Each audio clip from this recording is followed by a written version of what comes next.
So some kids are like Winnie the Pooh. They're easygoing. If they fall down on a walk, they just say, "Oh, bother."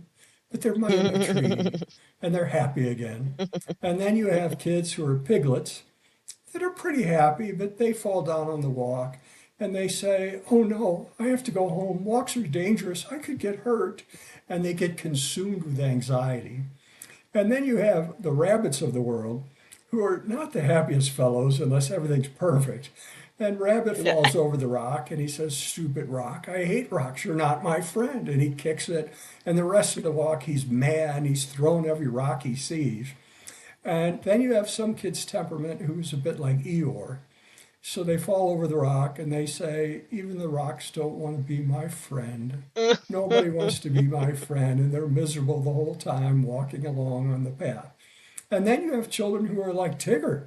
They fall over the rock and they say, "That was great, I want to do it again." Yeah. And they keep falling over the same rock till they're bloody and bruised and it's nighttime and they're like, "That's the best walk I've ever been on in my life." So every child has their own temperament and they have their own unique frontal lobe functioning. Now, in my book, I call the frontal lobe the president of the brain. It's in charge of the rest of the brain. The lower half is for impulse control. So your second grader might have had a stronger frontal lobe, stronger president, which stops when the emotions, so the emotions rise up in the brain and that frontal lobe comes out to meet them. It's like the defense on basketball. So the team's got the ball, they're coming down the court, they're upset, they want to score, and the defense comes out to slow them down.